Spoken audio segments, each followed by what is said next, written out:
everybody. Thank you for joining for this lunchtime webinar. We're going to be talking about behavioral science and how we can use behavioral science to close the gap between management delivery teams, between different people and different roles on our team. For me, my name's, get this click forward.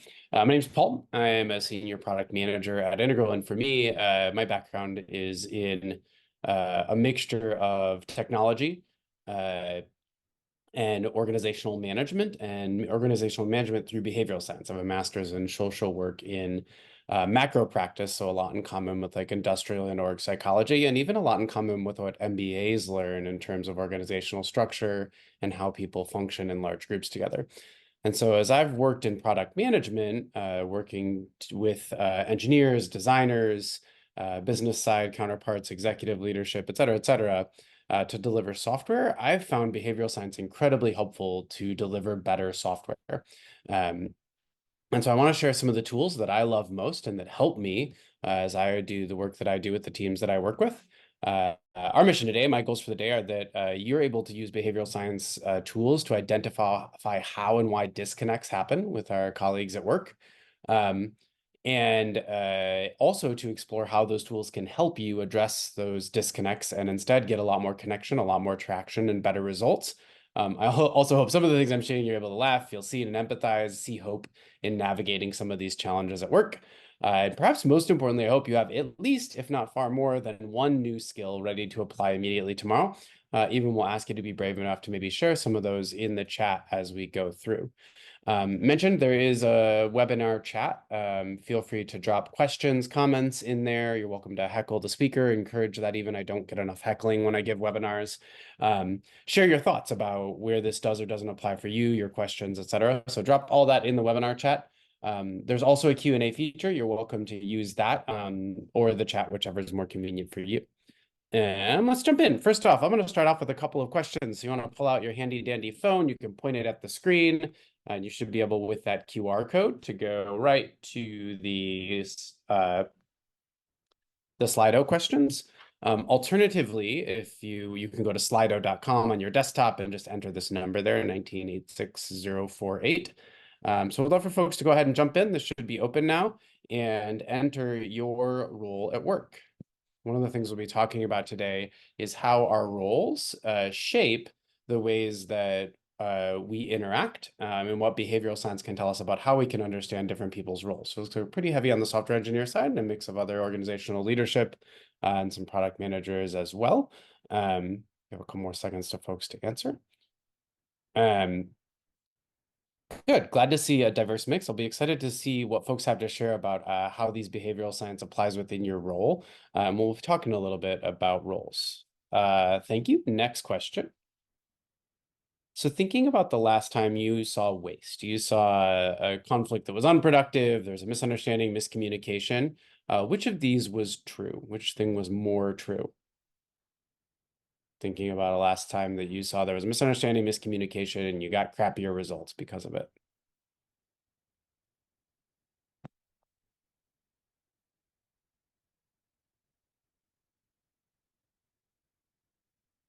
Give folks a couple more seconds to answer.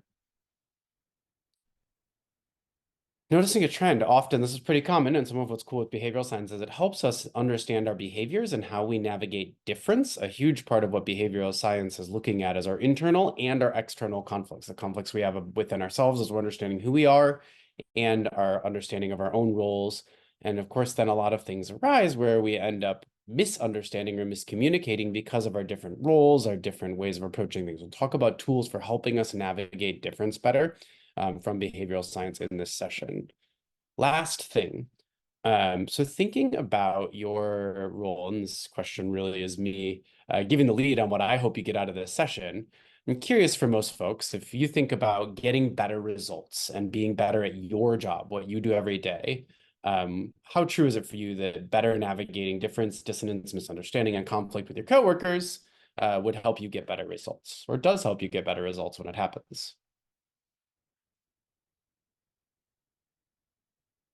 Not surprising, this is typically the answer I see to this question. And for me, the reason I make this the last Slido question I'm going to give before I dive in is really noting that I think sometimes we think, I just need to learn more coding languages, or I need to get better at managing my own work. I need to get better at writing stories and features. I need to get better at managing timelines and budgets. We think of all the technical aspects of our work.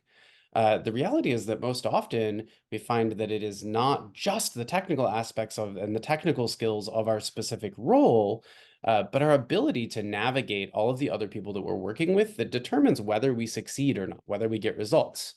Um, and so that's where behavioral science becomes such a huge part of our day-to-day work and why I find these tools so powerful, right? Charles Feltman defined quote, trust this way. A huge part of what we're doing every day at work is taking really important things to us, the profits of our business, the satisfaction of our customers with the features that they're getting for us in software development. That's the features we're giving them in software. True across all businesses, though, what we're giving our customers. Do they love the product, the features, the new things we're rolling out? Our careers, our brands, our reputations, where we go next, what's available to us on the path forward, the next promotion, the next raise, etc. We're making a lot of different things vulnerable to each other at work. And others' actions are going to shape things that really matter a lot to us. So there's a huge amount of trust and vulnerability that we're navigating with each other in work.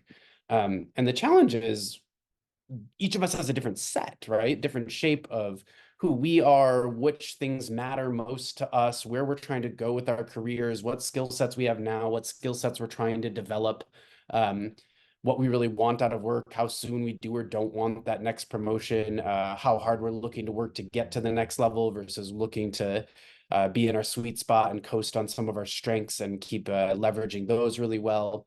There's a lot of different things. Each person has a unique set of what it is that we are making vulnerable to each other, what it is that's important to us. And then we're trying to interact with all that. And the issue that really becomes difficult is when you start trying to navigate trust and vulnerability intentionally at work, it can feel like this, right? Like whose wants what's from me, and it's absolutely overwhelming. Who cares about which way of doing something? And so that's for me, in a sense, where behavioral science tools have been most powerful is taking this giant ball of yarn in my head of working to be intentional about how I'm navigating my peers and their needs, and having tools that make that more manageable for me, make that more digestible, and allow me to be more effective at building trust and navigating vulnerability effectively for myself and for all of the other people that I'm working with, because they'd be incredibly overwhelming. Um, so what do I mean when I say behavioral science? Social sciences, psychology, sociology, behavioral economics, combined with a bunch of stuff from neuroscience, have become incredibly impactful in the last, I'd say, 50 to 100 years, depending on how you're counting exactly and what you count as these things. I don't think it matters exactly what discipline you're talking about, because they often tend to overlap. You'll see folks that are in psychology, but they're really studying the psychology of business, or sociology, but they're really studying historical anthropology and how that affects our economy. Behavioral economists often have pre-med undergrad degrees. My undergrad degree was actually pre-med. The core thing that they all share in common when we talk about behavioral science is they are taking a scientific approach to make human behavior biological and studyable. We often, because we are conscious beings, we tell a lot of stories about how we behave, and our consciousness makes us think that our behavior is philosophical. And even a lot of the earlier approaches, what behavioral science differentiates itself from, is that earlier approaches to, say, psychology, sociology, were very philosophical and story driven, but didn't look at as much data of how people actually behave. And so modern behavioral science has gotten very rigorous at looking about not just how we think we act or the stories we tell about how we act, but the data on how humans actually behave and how that relates to what they think about how they behave and their feelings, their overall body state, where all of those behaviors arise from in their bodies, not just in their brains, but in their entire body. A lot of rigor on looking at this data on what really drives human behavior and how humans even really behave versus how we think we do. And so that's led to some really exciting tools that we can apply day to day in our work to go from this super confusing yarn brain to a little less confusing, but still yarn brain that we can make more manageable and more effective. I'll start with a tool that helps me understand why we struggle so much and how to struggle more effectively, at least. And that's this one. This is the Osgood-Schramm communication model. I think it's Osgood on the left and Schramm on the right, if I remember correctly. You'll see a bunch of different versions of this floating around. What I've sought to do in this diagram is draw together the things that most people talk about relative to this way of thinking about communication. So I'll talk through what each of those are and how we use this tool to understand the cycle of communication. First off, I'll say, you can see this is drawn with two people communicating with each other. The reality is in communication, you can almost think of each person as a node with this giant web of these two-sided loops, right? We're sending out messages, we're receiving messages from all of the other people around us in these communication webs. And then in modern world, that gets even more complex because we have not only just talking out loud to each other or writing notes, but we can send emails. We can send them to one person, to 12 people, CC people, BCC people. Same thing for Slack with DMs, group messages, channels, etc. Got a lot of different ways that we're communicating with each other. This helps me cut through the overwhelmingness of this because it helps me look at exactly what's happening when people communicate, which is this. You receive a message, however you received it. We'll hold that for a second about talking about the medium. And that message has a signal in it. Signal is the most important thing in the message, the thing that the sender wanted you to receive, the key idea, the key understanding they were hoping you would take away from the message. That's what we mean when we say signal within the message. There's also a lot of noise in the environment around. That's all the stuff that distracts from the signal. It's all the other information that distracts from the signal. Of course, signal and noise can be difficult because sometimes context is really important for getting the signal. Other times it's distracting. Sometimes the medium can also be noise. You wish you'd done something in a group message that you sent in a DM, or the other way around. You don't get enough context and you wish you had, or you start in a group message and you hadn't. So signal and noise are really complex things that we have to manage within that message. And how do we get the signal in the message without too much noise? How do we avoid having the signal missed because we didn't give enough context that was actually valuable to the signal? So that's the idea of signal and noise there. Then inside each person, there is a communication apparatus that's functioning that involves three parts in this model. Decoding, that is the literal decoding of the meaning of the message at that literal level. So are you able to make sense of the diagrams, make sense of the words, and pull out what the message itself says. Next, beyond decoding, is interpretation. So this is going beyond the literal level of meaning to the layers of the meaning of the message that we put on top of it, the stories we tell ourselves based on our skill set, our role, and what we think we need to do with that message, the other person's role and what we think they're asking of us, what we know about the broader context of the message, and what we therefore think is the signal of the message. Those are all interpretations. They're stories we're telling inside ourselves. They're beyond the literal decoding of the words, the symbols, the emojis, the diagrams that we got. And they're the layers of interpretive meaning that we're adding to the message. And then finally, we take all of that and encode. We might take action as well from our decoding and interpretation, and encoding can sometimes result in just taking an action. We might send a message back. And so this is how we're communicating with each other, moving through this cycle all the time. Nice little mechanical view. Why is that and how is this helpful? It's helpful because of a couple things for me. First of all is a fancy social sciencey word that you can sound cool if you use: intersectionality. Communication toolkits have a lot of intersectionality. Each person's intersectionality is a sociology concept that means that each part of our identity intersects to make a whole person and who we are in these complex different ways. So when we think about each person and what's going on here, every single one of us has a unique comms kit that is based on our job and our role, our skill set, our education and the training we've received, how we built up the skills that we have, our race and ethnicity, or our cultural background, how we think of ourselves in the broader world, how we've learned to function, all kinds of impacts from those identity factors, as well as our family of origin, how we grew up, the beliefs we learned growing up, what we think matters in the world because of that, what happened to us in early life that shaped who we are and the goods and the bads of who we are, and our gender, and we could add a dozen other little thought clouds here. Complex sets of things that go in and give us each a unique way that we have a set of skills and abilities to decode the literal meaning of messages. We have a set of interpretations, the stories we tell ourselves to make meaning of the messages we've decoded. And we have a set of skills around how we encode messages and send them back. We have different ways of understanding the signal and the noise around a message. We have different preferences around what mediums we like to send in, what mediums we like to receive in, et cetera. So every single person you're interacting with has a very unique comms kit in terms of how they prefer to receive messages and how they get signal and how they experience noise, and how they prefer to send messages. That's helpful to know because it allows you to navigate with a little more intentionality as you're working with your peers. I'll give a couple of examples of how this might play out. As a product manager, I'm often thinking in this giant Gantt chart. I want to look and go, all right, how do we make sure we're identifying the value that needs to get delivered? How do we set a timeline for what we think it will take for us to deliver it? What can run in parallel? What has to run in series? Where is there dependency, or where are things blocked? Where is the work unblocked and able to flow freely? That's what I'm doing. I'm working through a lot of that as part of my role when I think about, all right, let's get this software built. On the other side, I'm often working with engineers who are incredible technical experts. And they've got an entire vision in their head. They've got experiences where they can see all the details of how to build this, what frameworks make the most sense to use, what things might go wrong if we write code or organize code poorly, what we need to do to have performance and be able to handle load, be scalable and performant at scale, have the right speed for all of this stuff to work well on a website, on a mobile phone, et cetera. All these technical details on how to build the software itself and the ways all of it hooks up to each other in the code, et cetera. We're working to define, say, a roadmap for this quarter's features that we're going to deliver.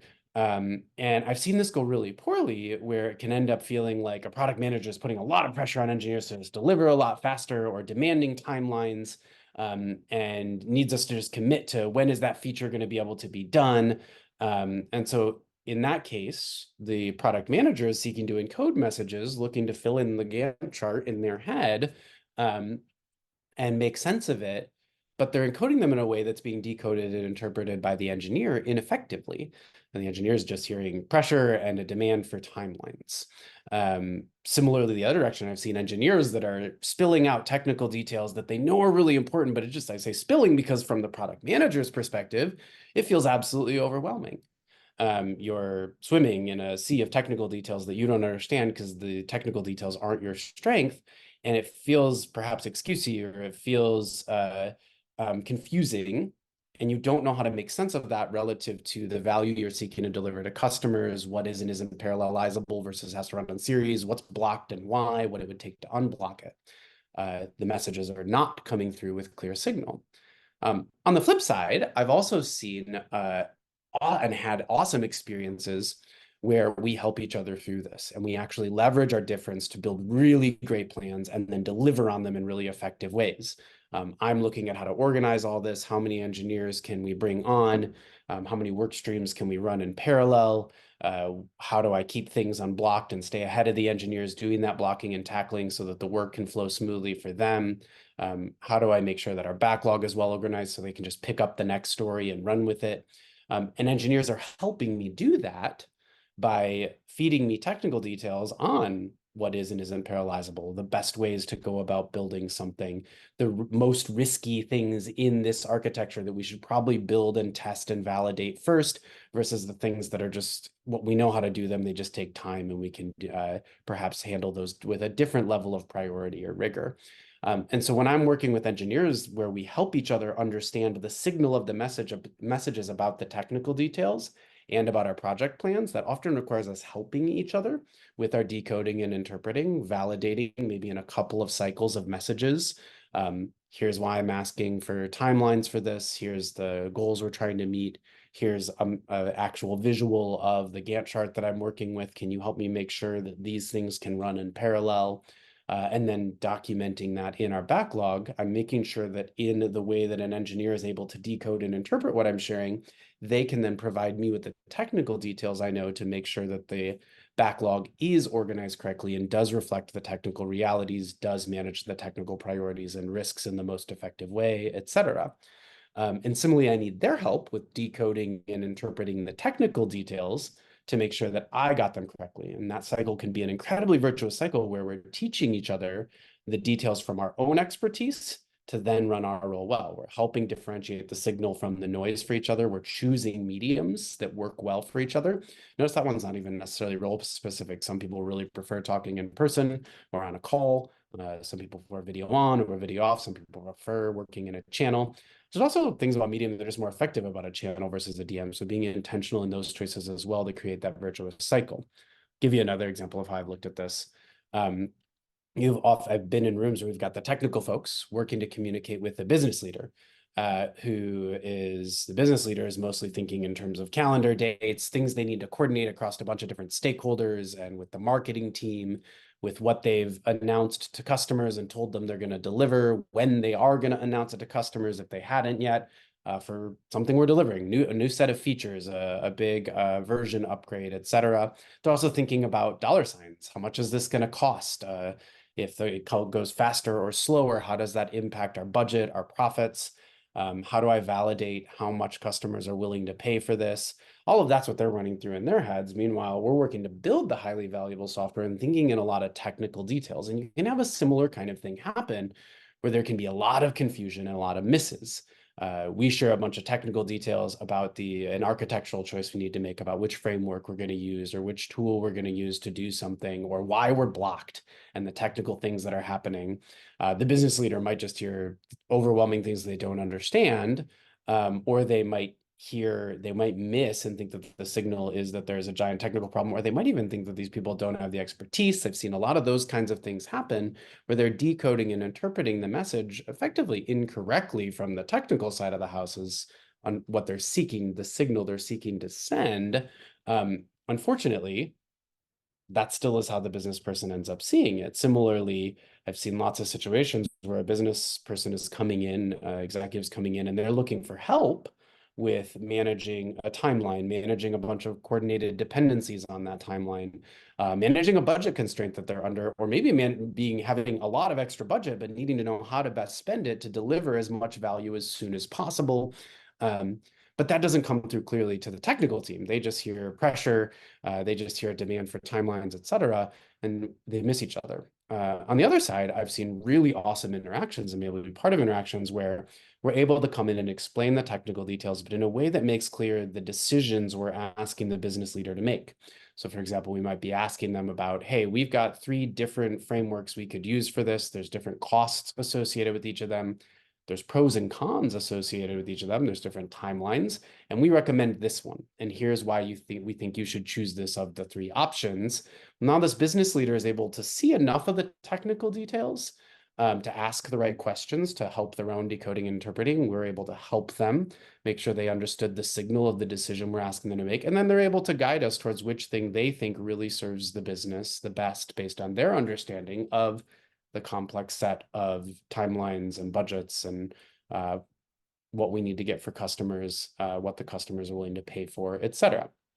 And similarly, the other direction, when a executive comes in and shares their set of complexities and, hey, I need this done sooner because we're working to deliver this value to customers. We've made this announcement to customers, or we want to make this announcement, we want to hit this delivery timeline for a go live date, et cetera. The technical team can match the technical details up to that to then deliver what the executive needs. When the decoding and the interpreting work, we help each other with that. We get the clear signal. We find out what the other person is really asking of us and really needing from us.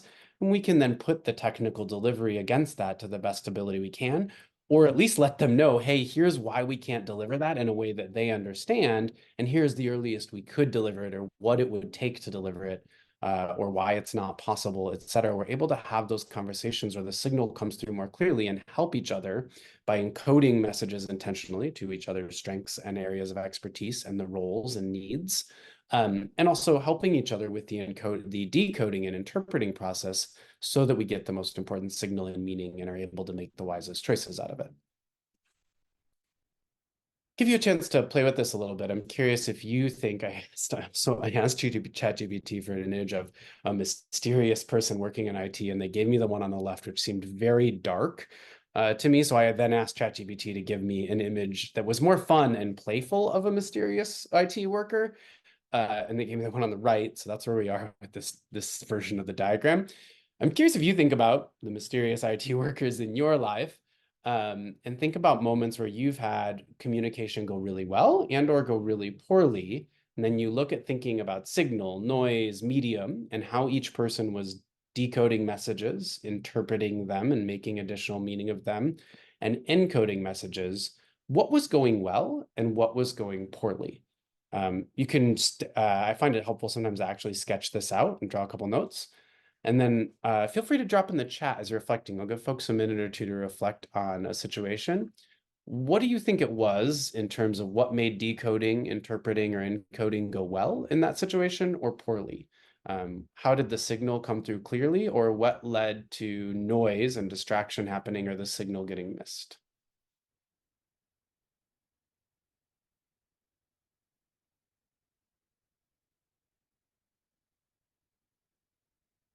And I'd be curious to drop in the chat. What did you notice about what was working well for people or why things got missed? Creating shared language is a huge one. A huge part of what leads to team success is the intentionality around shared language, and or if there isn't shared language, seeking clarity to create the shared language. Shared language doesn't just magically happen out of nowhere. We have to create it. So I love that, the shared language. Other things that went well or went poorly with decoding, interpreting, and coding signal, message, noise, or signal in the message and the noise, the medium.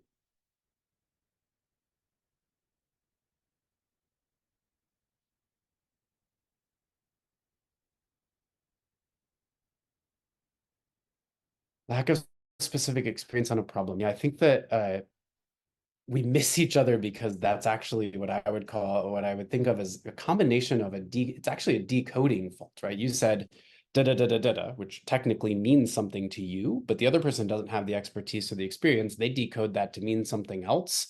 And you maybe don't even realize that until 3 days later when you see what they did with that information. And so there's a lot of importance in the ways that we run this cycle to make sure the signal came through, because yeah, we often share something that happened from our point of view and we thought we'd encoded a message that had very clear signal. Turns out on the other side, the decoding and the interpreting didn't happen because they didn't have experience enough to do that. And if we aren't able to validate that with the other person, or we don't correctly predict that they might interpret that or decode that incorrectly, we can end up with exactly what you just shared, Davin. Any other problems folks have seen?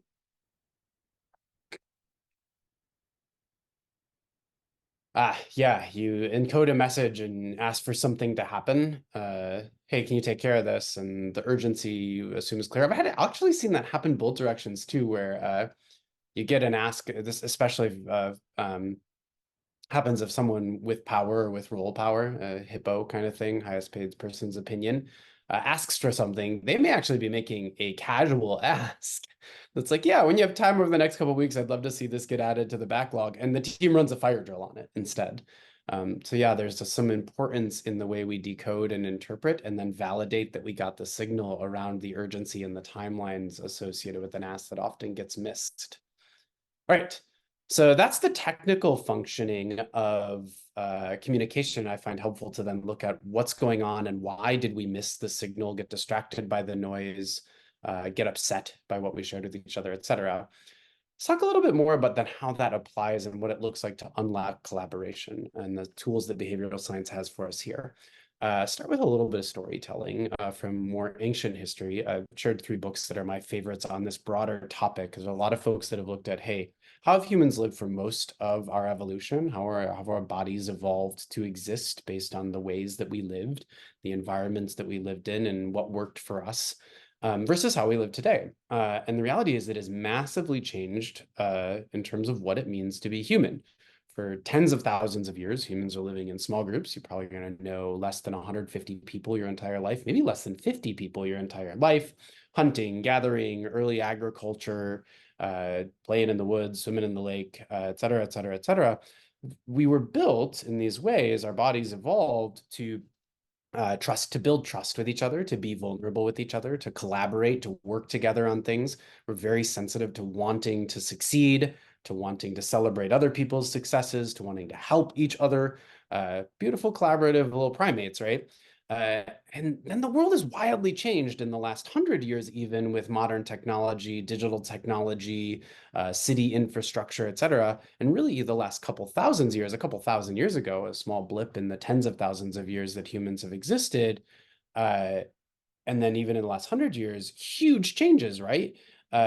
one way I've heard people put it to try to put this in scales to think about it as in a single day, most humans, most of us on this planet, interact with more people than our ancestors would have interacted with their entire lives, right? It is entirely conceivable that any of us, between driving to work, parking our car, or riding the subway, riding a bus, um, all of the things all the folks we're interacting with digitally, on Instagram, in our work, on Slack, in a variety of meetings, going in and out of the coffee shop, the restaurant, etc. It's entirely possible to interact with 150 people in a day fairly easily. Some very short interactions, some much longer, but that was always true, is just with the same 150 people or less. And even for someone who's fairly reclusive, getting to 150 different people they've interacted with still probably doesn't take more than a week. And so what that means, to go back to our quote from Mr. Feltman, is that adulting is difficult. In the modern world, the anatomy of trust has changed so much, and our bodies were built to do trust in a completely different context. And so that means that the anatomy of vulnerability in our modern lives has also massively changed. And behavioral science has a lot to tell us here as far as how we navigate this complex modern world of these many, many, many more people than we were built to learn how to trust and to be vulnerable with, and to have the things that matter to us be impacted by massive complex world of vulnerability around how other people are going to impact what matters to us. It's challenging to navigate that world. It's also really exciting and massive opportunities. And you look at how much better the world is in tens of thousands of ways than it was 100, 200, 300, 5,000 years ago. Humanity doing amazing work together, but really challenging to then navigate the world of trust and vulnerability compared to what our bodies evolved for most of human history. So behavioral science has really cool tools to offer to this challenge. I'm actually going to dig back to some moldy oldies. I don't think they're actually that moldy. I think they're incredibly fresh, but they are old, 20 to 40 years old for both of these books. These were two of the earliest things that I've seen that really brought empathy into modern work, being understanding that success in modern work and in the modern economy was far more about caring for each other well and working well together, collaborating well together, than it was about just winning at all costs. And that actually, when we open our vulnerability and empathy to each other, that results in more winning. If you haven't read these, highly recommend them. Pull out a couple of core ideas that are helpful to me in thinking about navigating this modern challenge and how that impacts us at work. Getting to Yes is a book about negotiating, making deals. But I loved it as a social worker when I read it. And Sharon Butcher is my social work guru mentor for many, many years. And one of the things she offered me related to this book was this idea that there's no such thing as a win-lose. There's only win-wins and lose-loses. The idea is when you have a win-lose, it's not sustainable. There's another person or another group of people that lost. They're going to be coming for you.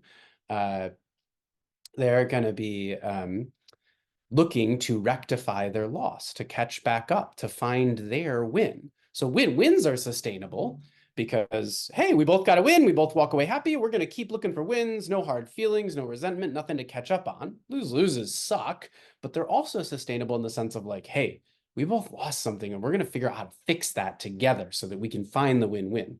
Win-loses, however, are not sustainable. And a lot of what Fisher and Yuri talked about in Getting to Yes was recognizing that too often in the modern economy, perhaps because of the number of people, the amount of anonymity, et cetera, we think that win-loses are sustainable. We think that we can get the best deal by screwing someone else over, or at least wringing the most out of them that we can. And the reality is that the data shows that's not sustainable.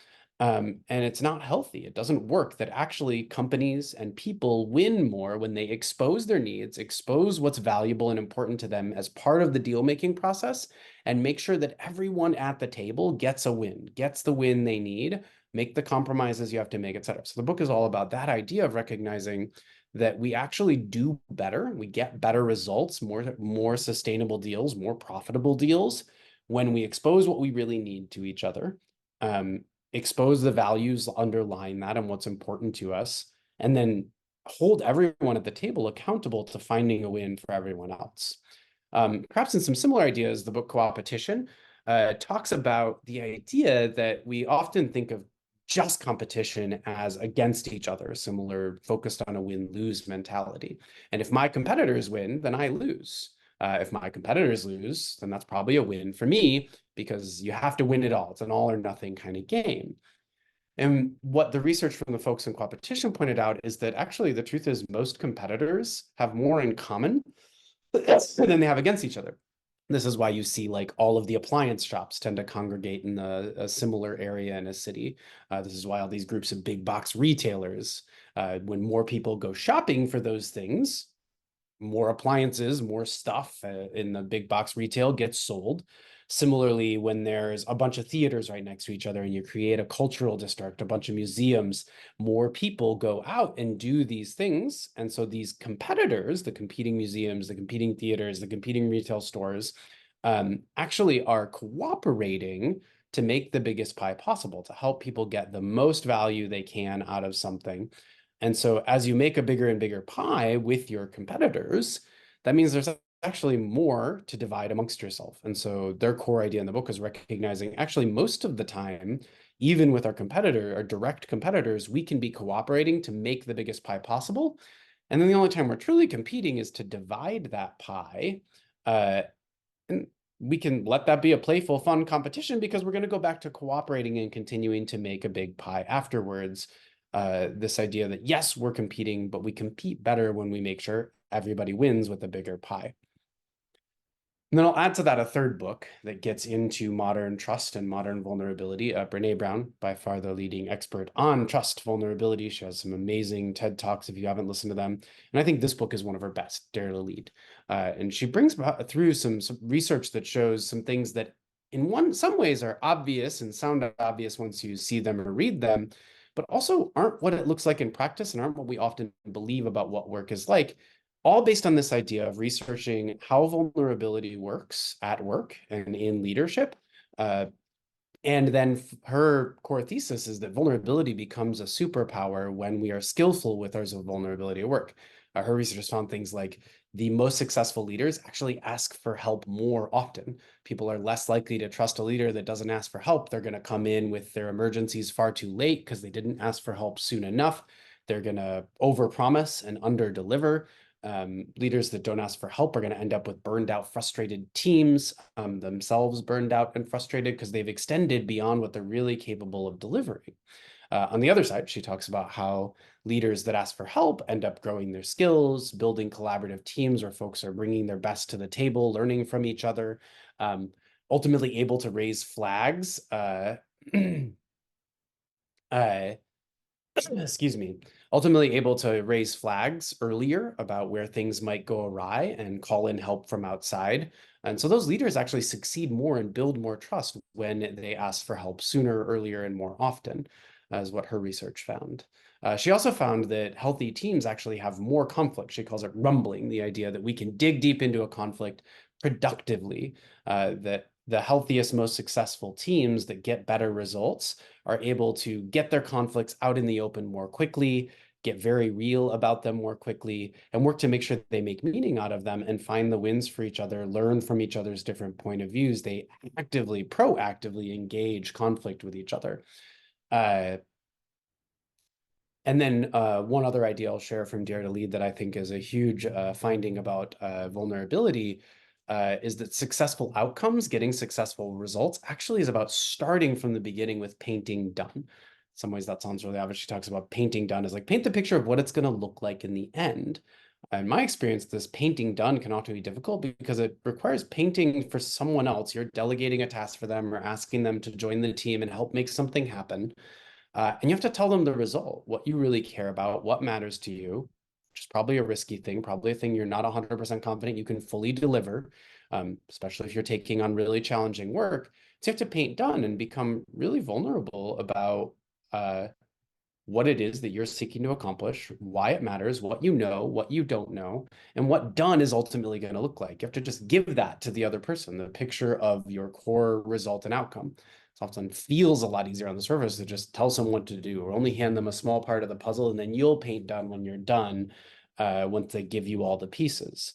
Instead, Brené's research found that we get far better results when we start when we are delegating something or beginning work on something, defining the requirements for something, the successful outcomes are built by that picture of painting done, putting the full vulnerability on the table of the outcome that we're working to achieve. And then everyone grabs their piece of that and knows the core goal that they're working towards. But that can be really, really difficult to do.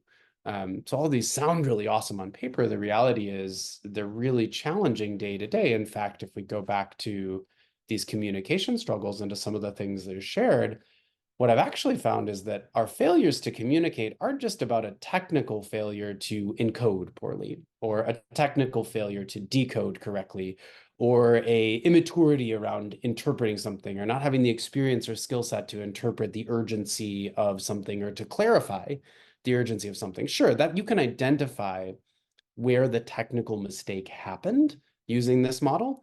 But really, the failures that we have in these examples are failures of vulnerability. I wasn't willing as a product manager to say to the engineer, hold on, that was a lot of technical detail. It's way out of my league. Let's slow down. I need to decode and interpret this correctly. That's vulnerability. That's me seeking the win-win with the engineer and having to trust that they're going to help me be able to approach the decoding and interpreting and find the win for myself. And so it's actually a lot of vulnerability work to apply these kinds of ideas in our day-to-day work. To get effective communication actually requires a huge amount of not just doing the things technically correctly, but really exposing ourselves with vulnerability. Uh, yeah, I do see some interesting questions in the Q&A. Thank you, Seth. Gender, I mentioned up here, I saw the question about are women tech leaders or managers allowed to be vulnerable at work? Go back to intersectionality. Gender is definitely one thing that impacts our comms kit. It's also something that impacts our assumptions about someone else's communications kit, right? So I might assume that because of someone's gender, among many other their identity characteristics, uh, that there are certain ways. And people definitely, research has found people interpret vulnerability differently based on gender. So that is true. I'd say there's a double-edged sword, I guess, of sorts that I've seen. I think the complaints are fair that especially in tech, a very male-dominated industry, women often have to work harder to get ahead or to get recognized for their contributions and their value. I also think that generally the findings are that in our society, women tend to be more skilled. They're socialized towards vulnerability more. And it's one of the things that female leaders are often bringing into the workplace is better skills at navigating vulnerability. That I don't want to take away at all from the fact that it also is more challenging often in tech as a woman, and you're interpreted in ways that are really, really frustrating. I also think that there's an opportunity for women to model healthy vulnerability and healthy results-oriented vulnerability to the men they're working with, who often struggle more with vulnerability. I would also say that often isn't true, that there are also outliers to those general patterns as well. So feel free to follow up on that question if that doesn't address some of what you're thinking, what you're bringing up with regarding women and vulnerability at work, particularly in tech. But I think that is a fantastic question. That is its whole own talk, whole own talk and webinar to dig into how gender impacts vulnerability in the workplace. And then I see another one in our Q&A. I like companies that have a charter or some kind of working policy regarding time spent for team discussions on conflicting work issues. I agree that open conflict discussion is important for team resiliency and success. That is a really fantastic point. So with one of the things that Brene talks about in the book with rumbling, rumbling is not just conflict for conflict's sake. Rumbling is conflict seeking to make the most valuable meaning of the conflict within the context of the work we're doing together. Time is often a really helpful constraint because it forces us to go, hey, it is not really reasonable for us to think that this conflict needs more than 5 minutes, 10 minutes, 15 minutes. Agile teams use an hour, retro every week, whatever, 5 minutes per card. Those limits help us really push to focus on what is it we really need out of this conflict and why does it matter to our work and our results? Because there is a tendency that conflict can just become conflict for its own sake.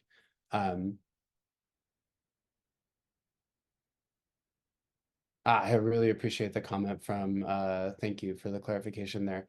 I myself transitioned from working in social services and education to business management, executive management, technology, software delivery, leadership, and management. Um, and in some ways, I would say there's a mixture of pain points where people really struggle to believe some of the things that I'm talking about here of the way vulnerability is a superpower, but the results also show through that teams that do these things well together, that navigate trust and vulnerability and trusting and vulnerable communication well together, get better results. And so proving that out can be really important. Thank you. Really love the questions and the comments in the Q&A. All right, so that is vulnerability. We have 13 minutes left, which means I probably will not get through all of the things I wanted to share. And the last part in terms of to some of the questions you all are hinting at driving results, but I'll give a touch on it. Before I do that, I do want to give you folks a moment to think about how trust and vulnerability plays out for them. So thinking about some of the tools that I just shared and some of the ways that research has found that vulnerability is a superpower. The first three questions are thought provokers. The third one is the one I'd love for folks to answer, or the fourth one is the one I'd love, the one bolded in italics at the bottom, is the one I'd love to folks to answer at the bottom. So when you think about recent challenging situations, the ways people were, or yourself or others were, weren't empathetic to and vulnerable to each other, how did it impact outcomes? If you think about your current work environment, how rumbling happens. I heard the time thing that someone already shared. How's it working great? Where could it be more safe and effective? What ways is paint done used on your team? Where are there gaps? How could you close the gaps? And really being clear about the whole outcome you're aiming and what's really needed and the desired outcomes and results that are valuable to this context. How do you be more vulnerable about that with painting done? I'm curious for folks, based on all those things, thinking about those kinds of things, what's one thing that you want to go tell your teammates you're going to do different to unlock more vulnerability in your work? Give folks a minute to think, and then you can drop your answers in the chat.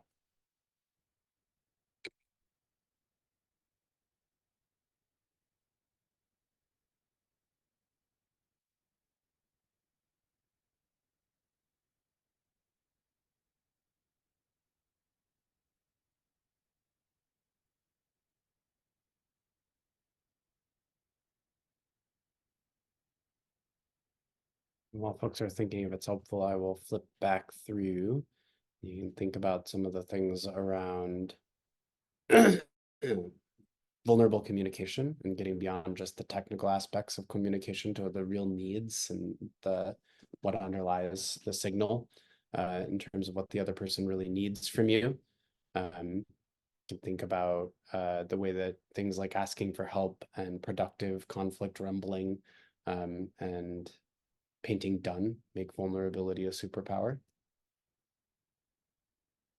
And the ways that we can seek win-wins and both be competing and cooperating with each other rather than just taking a win-lose and competitive mindset against each other. Like the one example here. Try to speak more clearly about what I do and don't know. Yeah, that's a huge part of vulnerability, especially I think in software, where expertise is understandably highly valued. And yet at the same time, we get far better results when we explain, hey, I don't understand this and seek clarity. I see another one in the Q&A here. Let my team know I'm available for one-on-ones outside of just work time. Yeah, that can be really huge. Getting to connect with folks on a more human level often is a safer space to create the vulnerability to then take it into our day-to-day work. Something I see a lot and have made progress on, but still have work to do on is asking questions when I feel like I should know the answer already. Yeah, we can often feel like, hey, we should have just got the message, decoded, interpreted it correctly, encoded a clear response, boom. And the way that this cycle often needs to go a couple of times, ask questions, seek clarity, confirm if we decoded and interpreted correctly, confirm if the signal is the signal, et cetera, or send a different signal and engage the conflict is really challenging. I remind myself that for every person who asks a question, there's often one or more people who had the same question but didn't feel comfortable asking that. That's often a thing you'll find is that when you start being vulnerable about something that you don't know or that you need help with or the outcome you're seeking, it encourages vulnerability in other people. It actually increases the safety. The same thing happens for engaging conflict. When we engage conflict with each other and openly disagree or openly acknowledge what we think is probably a conflict, but then show that we can work through that. That encourages others to engage the conflicts in more healthy, open, productive ways. Ask for help more often. I see in the cuffs, love that. Yep.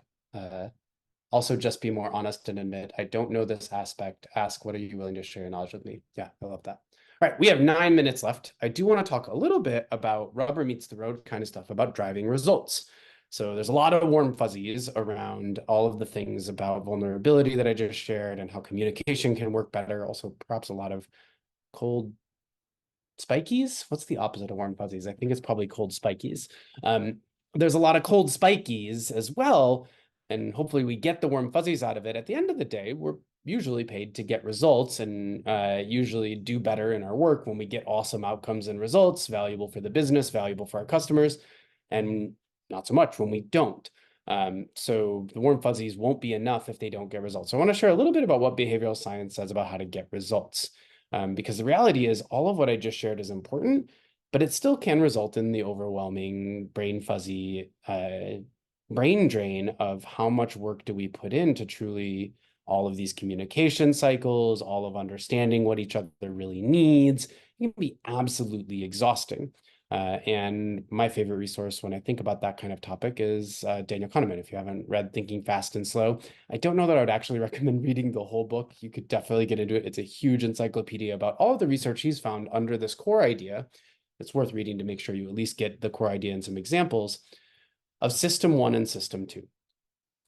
See, we talk about thinking as if it's all the same thing. And what Kahneman found in his research, and lots of others have done a lot of different things with now as well, in this, both as in overall psychology and sociology and often applied to behavioral economics, how people behave in our economy, in their work, et cetera, is that thinking actually has two different systems. The ways that we think about things and the way we make decisions happens in two very different ways. There's a system one in us that is fast. It happens in our subconscious or even our unconscious. It's pretty automatic, therefore. It happens without us even fully realizing it's happening. We might be able to describe in hindsight oh yeah, I was thinking this and that's why I did that. Okay. But most of the time, that's actually system two that's describing what system one did. Most of the time in our everyday decisions, we're kind of running on a thinking autopilot, how our brain is just hardwired to flow. And the good news is it's pretty fast and it's also pretty cheap. It's pretty easy to do. This is our default low effort system. The problem is it's often pretty error prone. All of us have a lot of errors that we make in our system too, because it's moving so fast. It's not looking at all the evidence. It's not carefully weighing all of it. On the other side, there's system two. It's slow. It's the conscious effort. It's when we're really looking at something. It's therefore effortful. It's costly to do system two, but it allows us to make complex decisions, to look at complex data sets and to find wisdom within them. And the good news is that that makes it more reliable. When we apply our systems two, we tend to get things right more often. The core issue here is that system two is not unexhaustible. It's incredibly expensive to run. And so you have to be careful about this is why we have a system one. Our brain has this faster pathway because it's cheaper. We can run system one all the time. Doing anything is pretty low cost for us. And we have to choose where we apply our system two, and where we do this effortful work of conscious thinking. So that's the idea behind Kahneman's system one and system two. What I want to point out relative to driving results, there's a ton of different models. The upper left is a diagram that we like here at Integral about our overall approach to software development and delivery. You've got the typical Scrum 1 to 4 week sprint cycle. You've got different ways that people point out that are super clever about how to combine design thinking and lean startup and agile. For me, what I've noticed looking at all of these different management systems is that when they're at their best, both in terms of the theoretical aspect of them and really most importantly in how they're practiced, these systems optimize system two so that you can run on system one, set up for success on system one.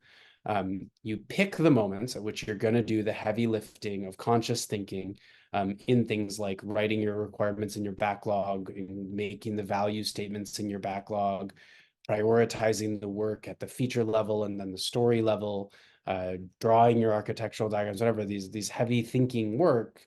And then you can run the system, play the stories, keep moving the features through, etc. More on system one, more on automatic. And where this is also helpful to me is to recognize where mistakes get made, no matter which system you're using. Kahneman talks about heuristics, that one of the things that system one does is it makes itself look kind of like system two. We have ways that we think we're being super smart about something that we tell ourselves is how we made a decision, even though it's kind of error prone or kind of cheap and fast. But it still sounds kind of system two-y, and it often hides the mistake that was made or where there's a risk and really might be wise to apply system two. And so Agile is intended to help us find those moments to apply system two effectively, so we can go back to running system one. And it's really important that we notice and avoid heuristics. I'll give one example here and then leave it for questions at the end. The really common prioritization heuristic is that starting is finishing. We think that if we start a bunch of stuff, well, of course, it'll get finished. And this is why people end up with endless piles of half-started projects. We end up late on delivery timelines because we started all the features, but we didn't really quite finish and tie everything up in time. There's that long tail of punch list stories, etc. And so our brain has this heuristic in managing prioritization that it prefers starting because that feels good and satisfies the kind of system one sense of prioritization to start things. And it's system two heavy work to look at what it takes to finish something. And to give you the way that I love to solve this problem, it's through Kanban boards. Whether you're running Scrum or Kanban is a little irrelevant here. Most Scrum teams still use a Kanban board. These are actually a way of sort of short-circuiting our tendency to love starting over finishing and hold us accountable to finishing. So when you've got a clear way of making completion visible, now I can see, oh, shoot, there's a bunch of stuff that's kind of piled up in progress. And I can short circuit my tendency to just want to go start the new thing and force accountability on getting something from developing to in review, from getting something to in review to deployed to prod, et cetera.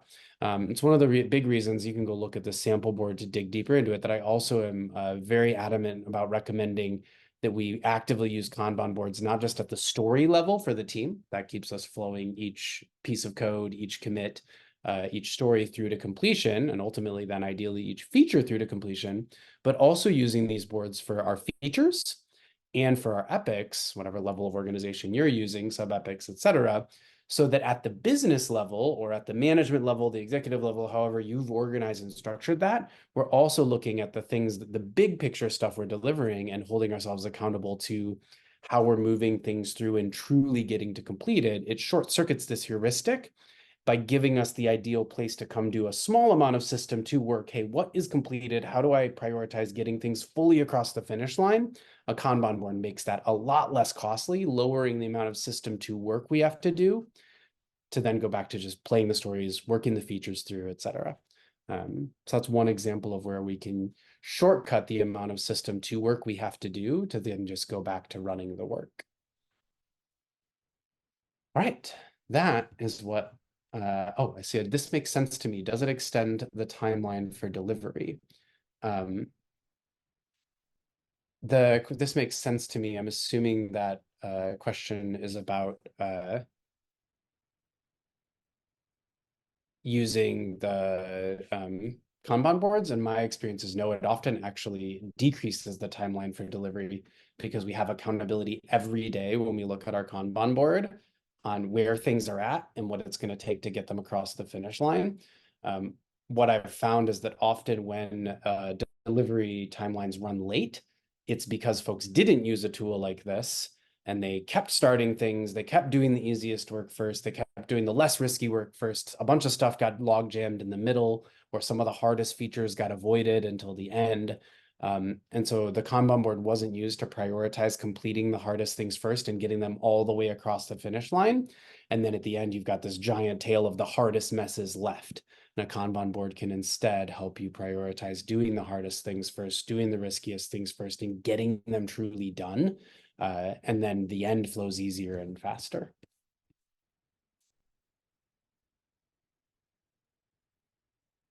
Aren't engineering teams sometimes resistant to this agile process and with these boards and accountability?